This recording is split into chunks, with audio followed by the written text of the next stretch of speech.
지금부터 조건에 대해서 한번 살펴보도록 그렇게 하겠습니다. 조건은 법률행위죠. 법률행위 성립과 효력이 있는데 조건에 항상 효력 중에서도 특별 성립 효력 요건이 있죠. 그래서 특별 효력권의 조건과 기한이 있기 때문에 조건이 성취되지 않으면 조건이 무효가 되는 것이 아니고 법률행위가 효력이 없는 것이죠. 왜냐하면 조건과 기한은 법률행위의 효력 요건에 관계되시고 성립은 아니다 이 말이고요. 우리가 부과는 조건과 기한과 부담을 부과이라고 하고요. 그런데 이 부담부 증여는 채권법, 부담부 유증은 가족법에 있고요. 우리 민법 총칙에서는 조건과 기한만을 배운다 이 말이죠. 그래서 그럼 부관을 조건과 기한만 말한다 그러면 안 돼. 부담도 부관이 되는 것이에요. 그럼 부관이 뭐냐? 법률행위의 효력을 제한하는 것이에요. 제한하기 위해서 부과되는 약관, 그것을 부관이다. 그래서 부관은 법률행위의 효력을 말하는 것이다. 제한하는 것이다. 이런 말이고요. 그 다음에 이제 조건이란 거 뭐고 기한이란 거 뭐냐 이 말이죠. 법률행위죠. 법률행위 효력의 발생이나 소멸을 장래 불확실한 사실의 성부에 의존하는 것을 조건이라고 하고 장래 확실한 사실의 성부에 의존하는 것을 기한이라고 얘기하는 거예요. 그러니까 이건 하나하나 이제 분석을 하면 법률행위죠. 법률행위는 의사표시를 필수 불가결 요소로 하죠. 그래서 조건의 의사와 조건의 표시가 있어야 되는데 조건의 의사는 있으나 조건이 표시가 되지 않으면 조건이라고 할 수 없고 동기에 불과하다 이렇게 얘기하고요. 그 다음에 조건은 우리가 임의대로 해야 돼. 왜? 의사표시니까요. 법에 있는 조건이 있죠. 유언의 효력은 유언자가 사망함으로써 효력을 발생한다. 이것은 법에 있는 것은 조건이 아니죠. 여기 불법 조건이죠. 불법 조건도 조건이다 아니다? 아니죠. 불법 조건은 뭐가 불법이냐? 선량, 풍속, 기타 사회 질서에 위반하는 것 103조에 위반되는 것을 불법이라고 하고 이 불법 조건은 정지 조건이든 해제 조건이든 그것은 무조건 뭐가 돼? 무효가 돼. 그래서 불법 조건은 정지 조건이든 해제 조건이든 무조건 그것은 무효가 돼. 103조 위반이니까. 그 다음에 효력이니까 성립 그러면 큰일 나. 성립 그러면 안 돼. 발생은 정지 조건 또는 기한에 따른 시기, 소멸은요 해제 조건, 종기 이렇게요. 그래서 종기는 기한이 들어오면 효력을 잃고 시기는 효력이 생기는 것이죠. 이렇게요. 장래죠. 그러니까 과거에 이미 성취하지 이미 그것은 기성 조건인데 그것은 민법의 조건이 아니고요. 그 다음에 불확실이죠. 불확실해야지 성취할 수 없다. 그 다음에 불능 조건 이것은 민법의 조건이 아니다 이 말이죠. 불확실해야지 성취할 수 없다 그러면 안 돼. 조건보다 내일 비가 오면 내일 눈이 오면 이 말이죠. 그럼 불확실하죠. 눈이 올지 비가 올지요. 그것을 조건이라고 하고 기한은 확실해야 되죠. 확실한다. 진돗개가 죽으면 풍산개를 준다. 임대인이 사망할 때까지 임대차 기간으로 본다 이 말이죠. 성년이 되면 노트북을 사주겠다. 크리스마스 날 선물하겠다 이 말이죠. 그런 이런 것은 확정이고 이것은 두 가지는 불확정이죠. 첫눈이 내리면 우리나라는 반드시 첫눈이 오죠. 첫눈이 내리면 언제 올지는 모르지만 아무튼 내린단 말이죠. 어디서 그러면 불확정 기한이다 이렇게. 그 다음에 조건은 원칙적으로 조건이 성취할 때부터 효력이 생기죠. 조건은 소급표가 없어요. 당사자 간의 합의로도 소급을 못해요. 그런데 우리는요 기한은요 절대적으로 소급표가 없어요. 기한은 합의로도 안 된다 절대로요. 어음에는 조건을 붙일 수 없어요. 어음은 유통성을 본질로 하기 때문에요. 그런데 어음에 대해서 시기, 기한은 붙일 수 있다 이 말이고요. 어음을 발행하는 행위에 대해서 보증 쓰는 거 보증, 그것은 조건을 붙일 수 있다. 어음 보증에는 조건을 붙일 수 있다 이런 말이죠. 여기까지 이제 우리가 이제 조건에 관한 것이고요. 그다음에 이제 뭐가 있냐? 수의 조건이라고 하는 것이 있잖아요. 수의 조건은 순수 수조건과 단순 수조건이 있는데요. 우리 내일 여행 갈래? 내 마음 생각해보고 내 마음이 내키면 이 말이죠. 이런 경우는 그 사람은 모든 것이 그 사람 한 사람의 의사에만 달려있죠. 우린 것을 무효라고 하는 것이고 단순 수조건은 뭐냐? 내가 제주도에 가면 귤 한 박스 사다 줄게. 제주도에 여행을 가든 또는요 제주도에 출장 가든 무조건 귤 한 박스 사다 줘야죠. 그것을 유효라고 하는 것이죠. 그런데 우리가요 도급인이 수급인한테 물건을 만들어 달라고 했단 말이죠. 그래서 뭐냐? 도급인이 나중에 수급인이 만들어 온 물건을 검사해서 합격하면 보수를 지급한다 이렇게 했단 말이죠. 그런데 이것을 뭐란다? 순수 수의 조건이 아니다. 순수 수의 조건은 무효단 말인데 무효가 아니다 이 말이죠. 왜요? 당연히 우리가 도급계약을 하면 수급인이 물건을 만들어 오면 도급인이 그걸 검사하고 조사해서 그것이 확실하면 돈을 주는 거잖아요. 알겠죠? 그래서 도급인이 검사해서 합격하면 보수를 지급하는 경우 이것은 순수 수의 조건이 아니다 이렇게 얘기하고요. 가장 조건이라는 게 뭐다? 거짓말 조건이다 이 말이잖아요. 이 가장 조건은 법에 정해진 법정 조건이죠.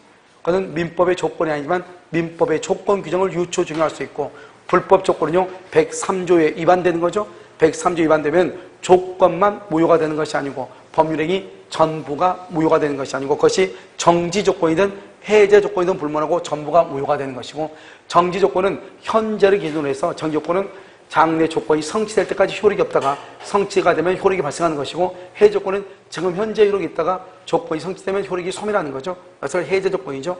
해제 조건은 약혼 애무를 수수한 것은 혼인이 불성이 하면 반환해야죠. 해제 조건. 토지에 대해서 매매계약 체결했죠.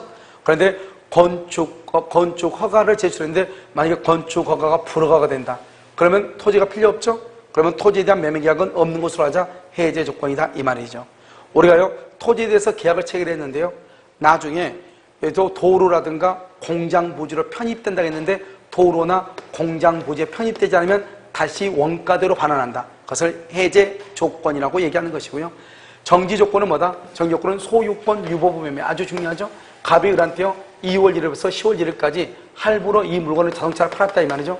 그래서 할부금을 다 완납하면 을이 소유자, 매매대금을 완납하기 전에는 매도인이 소유자로 대기를 했단 말이죠.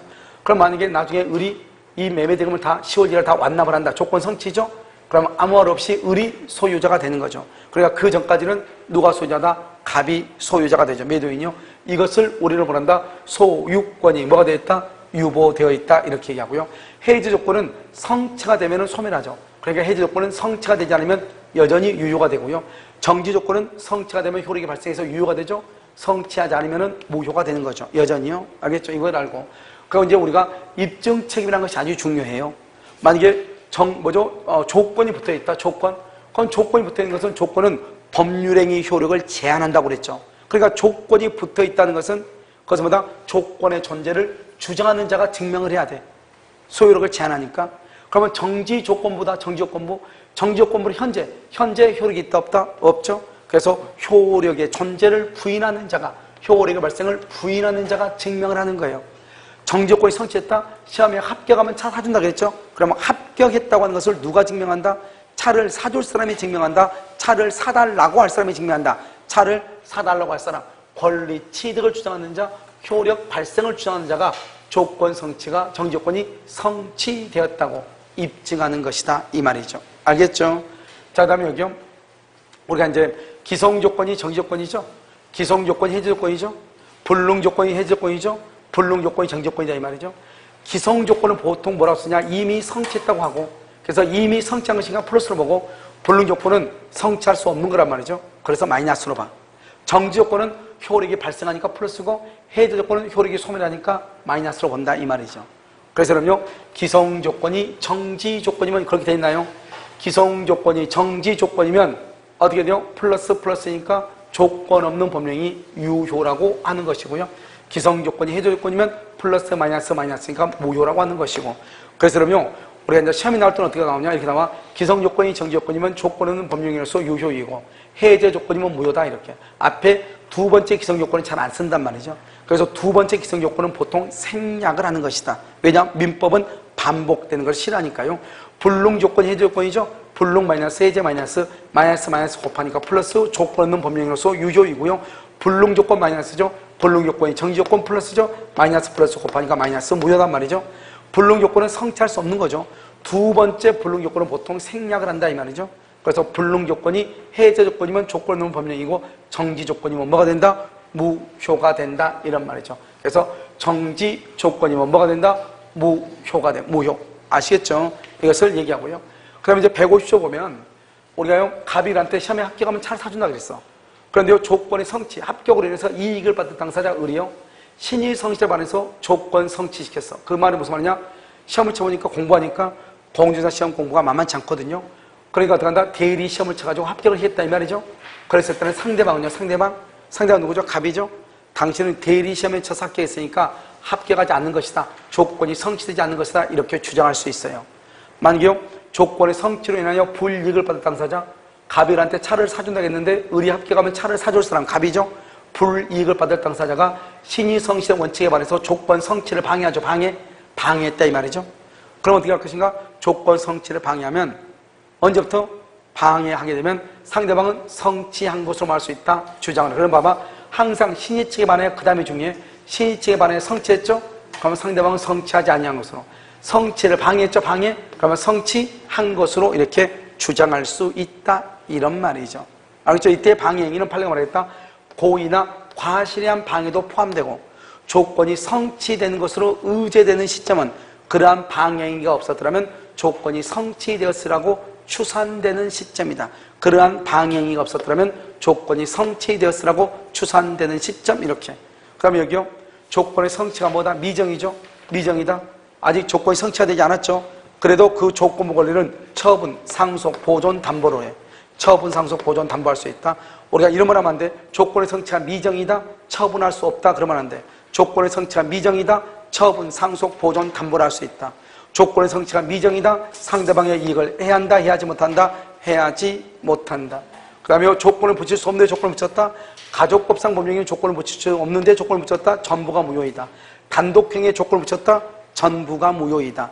그런데 단독행위 중에서도 상대방의 동의라든가 채무 변제, 유증의 경우는 조건을 할 수 있다. 붙일 수 있다. 이런 말이죠. 알겠죠? 그런데 원칙적으로 조건을 붙일 수 없는데 조건을 붙이죠? 그러면 조건만 무효다. 법률행위 전부가 무효다. 법률행위 전부가 무효다. 이런 말이죠. 무슨 말인지 알겠죠? 여기까지 뭘 한다? 조건이다. 이렇게 얘기하죠.